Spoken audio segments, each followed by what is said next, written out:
There's 1, there's 2, there's 3, there's 4, there's 5.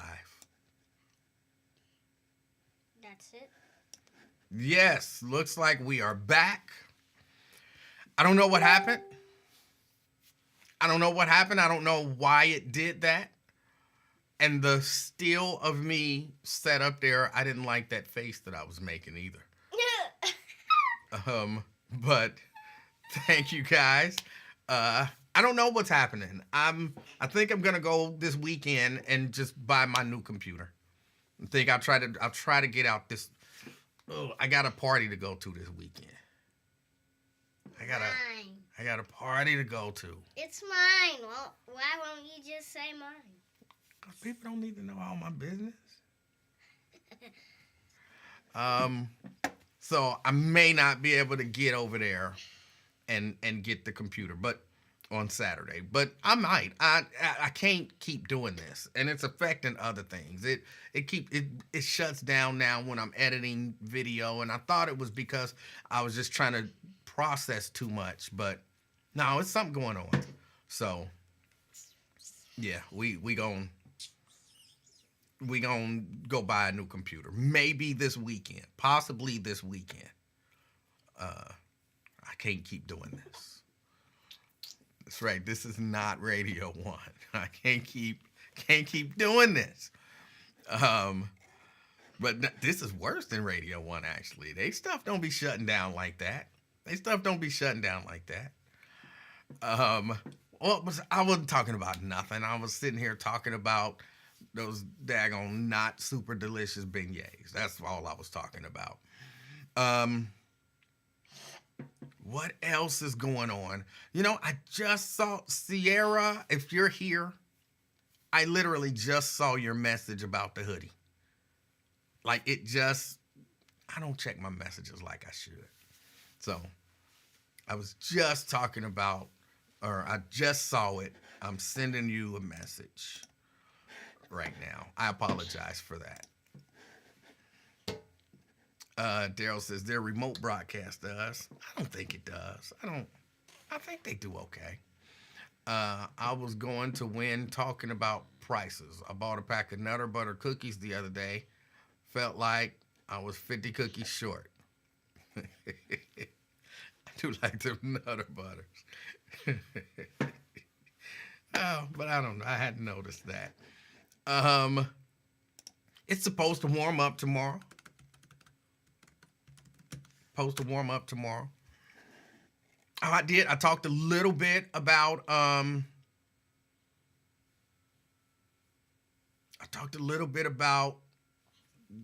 kind of the election-ish type stuff. Oh, they have, at least I've read a little more detail about the assassin. That's really the only way to describe him. And when I say the assassin, you know exactly who I'm talking about. The United Healthcare CEO who was assassinated I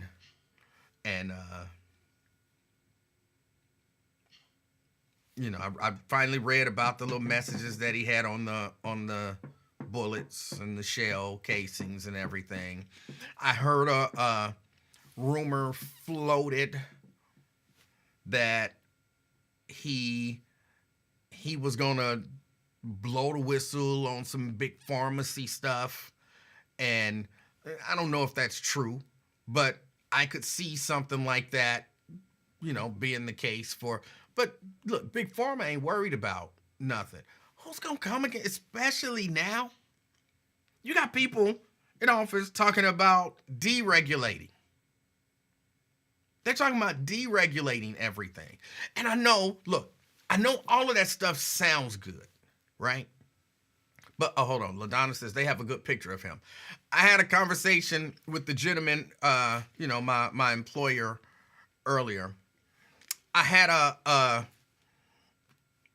conversation with him. He thinks they're going to catch the guy. He thinks within a week, they're going to catch him. Like, they own his ass, they're going to catch him, That's what he thinks. I don't think they're going to catch this guy. Like, oh, he made the mistake. Because I was saying, same thing I said yesterday. Like, I think this dude is a professional. I think this dude is a professional. And of course, he was saying no, all of that kind of stuff. Hold on, Brent said, "Did you see the video where the New York City police chief said the assassin was a light-skinned black man?" I heard somebody say that, but yeah, we know that's not the case. But that's the popular thing. Something bad happened. It's popular to say it was a black man. But I was saying I think he's a professional. He was saying he's clearly not a professional because he made some mistakes. He pulled his mask down. He pulled his mask. But, I mean, even you're a professional, you checking into the hostel, they have to, according to the news reports that I heard, their policy is you give us ID, we got to see your face and make sure that you are the person who you said you were. So I got to see your face. You can't just not show me your face and give me an ID. I got to see you. So, I'm assume you account for that. Like, oh, he went to Starbucks and they got the cup that he had. They gonna get his DNA. But what difference do that make? What difference? I know somebody said the difference it makes is then they can figure out, they can get your fingerprints and get your DNA and they can run it in a database and so on and so forth. What if your fingerprints ain't in the database? You think John Wick is worried? I know y'all think I'm being silly talking about John Wick, but I'm not. You think John Wick is worried about his fingerprints being in a database? He not worried about that. He John Wick. He's straight. Think he worried about him getting his DNA? He not worried about that. His fingerprints and his DNA been wiped from the database. I really do believe, just again, based on maybe seeing too many John Wick movies, my imagination, and nothing else, but based on just what I saw, I believe that was professional, and I don't believe they catching dude. But we'll see. I might be wrong. Again, I'm basing mine on nothing except for John Wick movies and my imagination. See, I try to be clear about it. Like, I'm not, sitting here telling you I'm some expert at this and, I'm saying I've dealt with hitmen my whole life and, back when I was younger, I grew up with some hitmen and, they this and this. Now, I'm not telling you all of that stuff. I'm not saying all of that.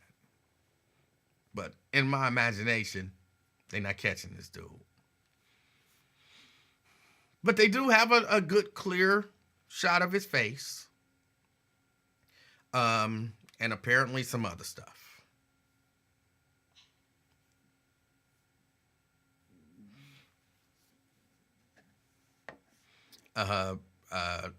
Britt said, do you think that Aetna proposed their shareholder meeting? If I'm the CEO's family, I'm pissed. I believe the family know. The family know something.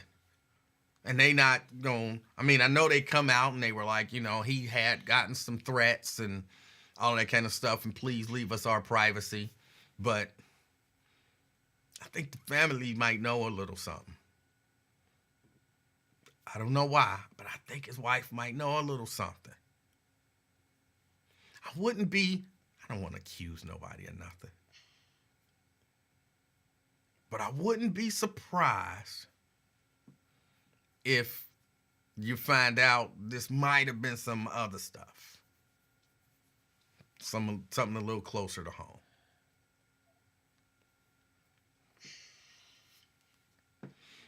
Vernon says, the only reason I think they'll catch him is because they'll never stop looking for him. He might be dead when they get to him, but they'll get him one way or another. I don't know. I don't think they'll find him. Brent says, I didn't say propose. I said postpone. Did I say proposed? I apologize if I said proposed.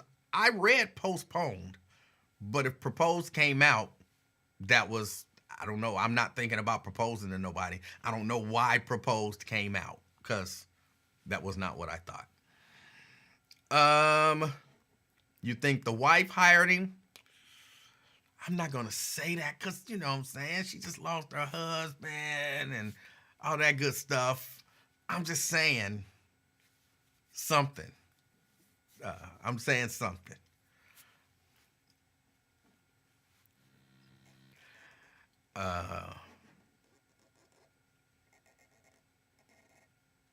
But no, you can't expect. This is something that, and I used to try to tell people this all the time, and I can't believe that there are people who still don't know this.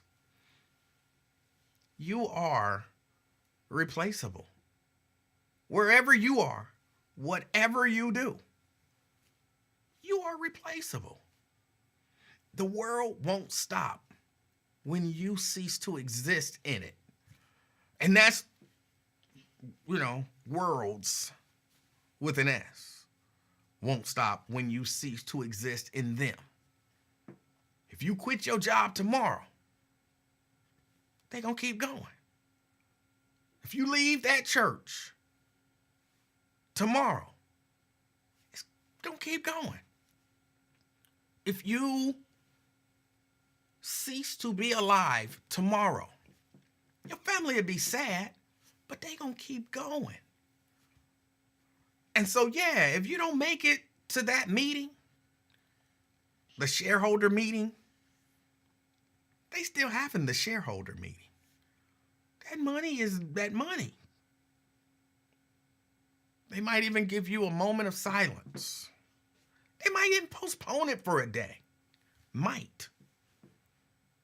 But things are going to keep moving on as if nothing happened. Well, maybe not as if nothing happened, but yeah, ain't nothing stopping. So the family got to understand that. I mean, do you think this CEO, if he in insurance, they be denying claims, people die all the time. They don't stop and take a moment. Because what's important is that money, that bottom line. That's what's important. That's what they care about. That's what they care about. But no, I don't think that they're going to catch this guy. Or like some people have said on here, they might find him, but I don't think that they'll find him alive if they find him. But I hopefully I'm wrong. Hopefully I'm wrong. Hopefully they catch him and, that be that. Hopefully I'm wrong.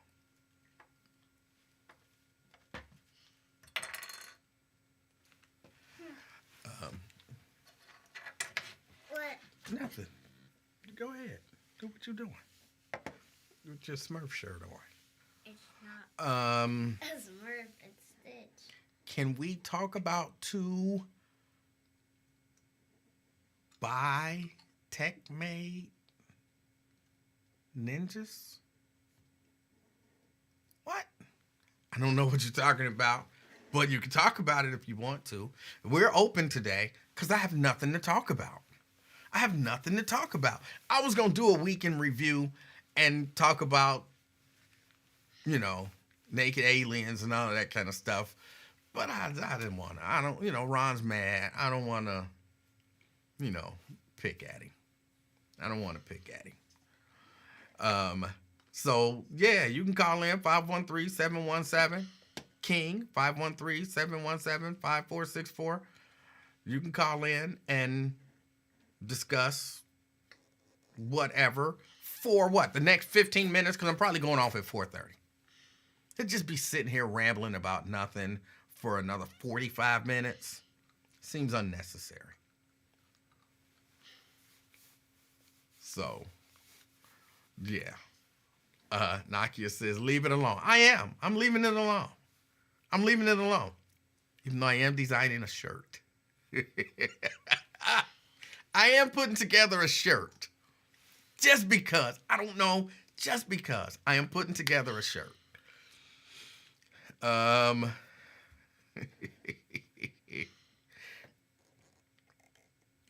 We family, that's what family do. Okay. But what? For the next 15 minutes, I'm calling it open. 513-717-5464. 513-717-KING. I don't have much to talk about. It's been a lot of things going on. But I don't. Oh, somebody called me and just hung up after one ring. So I'm only gonna be here for a few more minutes. Sierra says designing a shirt is the opposite of leaving it alone. No. The shirt is just art. It's creativity. It's art. I will say, hold on. I do have a question. Any sewers out there? Any people out there who sew? I got a question. I have a serger. If you sew, you know what a serger is. If you don't know what a serger is, you're not a real sewer. That I don't really mean that, but you feel me. I need a quick tutorial on how to, the sleeve to this shirt, because I'm a shorter dude, but I'm a little robust in the middle. So I have to wear, larger shirts. And this shirt, I don't know, how do I do it? This shirt, the sleeve is a little too long, right? Now on the inside, y'all can't see this, of course. I can tell that it's surged on the inside. So I want to cut it and do it to the length, but I wanted a little bit of help. If there's anybody out there who can give me a little bit of help on it. I know I can go to YouTube, but I was hoping that somebody else could, just kind of talk me through it real quick. Nate! E-Man. Hey. I think we're gonna coming down tomorrow. Okay. About that family issue. Yes. I missed the beginning, so I don't know what you talked about or what you shared. Nothing. But I basically have called because I want to address two clowns that participate in your show, and I see at least one of them is in the chat. Can we? And I'm talking about. Wait. I thought in 2024 we was naming the names. Yes, we can name the names, but we don't have to until call 2025. Yeah. But we don't have to call them names like clowns. They could just be people who maybe you disagree with or who are doing things that you don't like or whatever. Or acting clownishly. Like little, I forgot the little babies in there. I can't really say the profane words that I want to say. Good. But they not acting very manly. And here's the thing. Now, I've been contacted. I'm sure well, I'm not sure, but I'm guessing you might have been contacted by these people who are trying to put together a group of black men to stand up and say, we tired of black men being disrespected, and we want to have, an official thing about it. We want to say something about it. We don't want to just be disrespected. And this goes all the way from the three black men that Mika Owens disrespected, Ozzie Davis, Gabe Davis, and I forgot who the other one was. The whole thing with Aftab disrespecting Dwight Tillery, Charlie Winburn, and some other things that have gone on where these people are saying we got to stand up and say it's not cool to disrespect black men. I've heard that. Mika Owens, yes, sir. No, that was it. I was saying I've heard of that. Yes. Yeah, and so a lot of this was sort of brought to the forefront by Mika Owens getting rid of the black majority, and I get it. It's some people who they not what we used to call race people. They don't care about race no more. So they make all kind of excuses for Mika. Well, so what if she got rid of the black majority? They didn't vote in lockstep as a block 100% anyway. One of the black people voted to give money to the white Cincinnati Ballet, and you're not attacking them. They got all these excuses for why we should lay up off of Mika Owens and excuse her or just move on from her giving away that black majority on Cincinnati City Council. And so, I'm doing a investigation of it started as an investigation of Evan Nolan. It's the investigation of Aftab. And of course, when you're investigating one, you're going to have to, just by default, you're going to have to investigate Mika Owens. So these boys been all on the chat the last couple of days, just really talking real recklessly. And I think something needs to be said that any black man who is against black men saying we tired of the other black men being disrespected, I had to question whether they are really black men, whether they got some, I want to say whether they got some sissy in them, but I know that's not politically correct. It's a better way to say it. But the two men are Brent Beard, and I want to call him a name, but I'm not going to do it, and that Vernon Jordan. Now, the bottom line is, Brent came out, when the whole thing first broke off, he said, we ought to lay off of Mika, and we ought to focus on changing the process. I'm sure you remember him saying that because he said it on your show. He said it on every show he could. We ought to lay off Mika because she's done made her decision. She explained it, which she never did. She explained her decision, and we ought to move on to the process. Well, that was weeks ago. Weeks later, you ain't heard Brent Beard say nothing about the process. You ain't heard him say, well, you know what? I followed up. I've been sending emails down there to the council people. I done sent something to the mayor. I'm pushing hard to get the process changed. He just done gave up. And so it brings to light what was really going on. You didn't care nothing about the process being flawed. You didn't care nothing about people exercising their right to petition their government, going to city council and saying, we want the process changed. You just didn't like us saying what we were saying about Mika Owens. You didn't like how it looked. Well, y'all ought to give her a pass. She's a black woman. Even though this black woman was dogging out black men, and I just got a problem with that. And so I thought I would raise it on this show. And then, it is a bigger issue that don't have to do with race. I'm so tired of these people saying, well, like one of the things Brent said today was, well, I did question Scotty Johnson. He went on the Lincoln Ware show, and I asked him about it, and Scotty Johnson said there's no appetite for him or the members of council, which I don't remember saying nothing about the other members of council. Scotty Johnson said he doesn't want to change the process, so, well, we got to just move on. No, because to me, that's teaching the people that you don't have no power.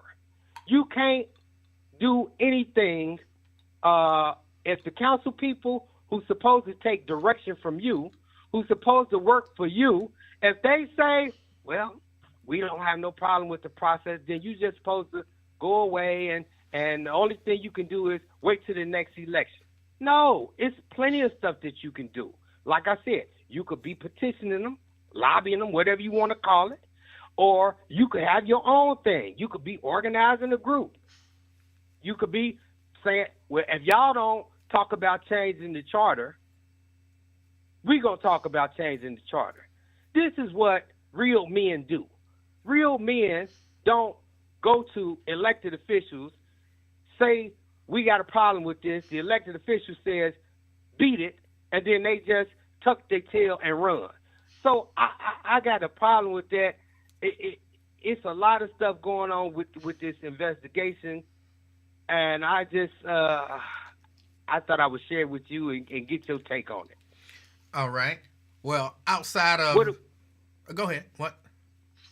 No, I guess the first question is, what do we do about these non-men who care more about one individual's feelings being hurt than they do about black men being disrespected in the community? I guess that's question number one. What do you do about it? There's nothing you can do about it. There is an issue with people, in particular black people, not really caring anymore about the black struggle, as if the struggle is over, as if we won, we don't have any more issues, and so the struggle is over, so we shouldn't talk about this stuff. And when you see something, there's like, and again, this isn't specifically this. It's like an epidemic that we deal with. You go anywhere, find an article online where some racist stuff happened, okay? And you gonna find like black people lined up to defend the racist stuff and to say that it ain't that big of a deal. That these people always talking about race is, something is wrong with them. And so you see that happening all over the place. What's the answer for that? I have no idea. Like, my feelings when I see stuff like that, my feelings is, and it's not positive, but I always think, ooh, I hope some terrible ass happened to him on a racist tip, so we can say, nah, racism don't exist no more. Deal with it on your own, But you don't really want to, I don't really wish that on anybody, but somehow it feels like that's the only way that they'll see. Now, to your point about people dealing with issues, I think you just have to accept that, what was it? What's the comedian's name? I hate when I try to recall stuff now and I can't. Paul Mooney. Paul Mooney told this story, and I'm going a little off the script, but I got a point.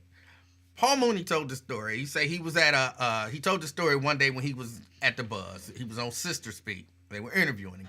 And he told the story. He said he was in Cincinnati. He was doing some jokes. And, Paul Mooney stuff was, always, he attempted to be racially conscious and point out the hypocrisies of the system and all that kind of stuff as it related to race. So he said he was telling a joke, and some white people got really uncomfortable, and they decided they were going to get up and walk out. And they didn't really say nothing to him. But as they were walking out, some black people started telling him that he need to stop talking about this stuff. He need to move on from this stuff. He need to talk about some other stuff. And his point, and he said something to the effect of, white people don't have nothing to worry about because it's always going to be some end to take up for white people and white supremacy. It's always going to be some end to make an excuse for white people and white supremacy. It's always going to be some end to make it more comfortable for white people and white supremacy so that they don't ever have to actually deal with whatever their issues are with us. And I think you got to go in to whatever the situation is knowing it's always going to be some black people that's going to defend bad policy when it comes to black people. They gonna say it's okay. They gonna say it ain't that big of a deal. They gonna say you making too much of a big deal about it. They gonna say it's another way to handle it. They gonna say we need to deal with this instead of dealing with that. That's always gonna exist. The way you deal with it is you acknowledge that it exists, you call it out, but you keep moving forward. That's the way I see it. That sounds good, and that sounds right, because I was looking at a part of what I've been researching. I went back and read through the lawsuit that was filed by one white guy against the Gang of Five to get them text messages, right? Mm-hmm. And the issue was, can council conduct meetings in private by trying to be slick and do it through text messaging, 1-to-1? This ain't 5 people on a group text. This was 1-to-1. And the court and the city eventually relented after they got in court and said, you know what, they can't do that. So let me run this by you. So if Reggie Harris had left and he had named 5 people, 5 members of council as the people who were going to pick his replacement, could they go hold secret meetings to consult with one another, or to meet with some secret cabal of people like Cynthia Booth and Bishop Michael Dantley, And the answer is no. But it takes somebody to step up and say, y'all violating the Sunshine Law. Y'all doing public business in secret. And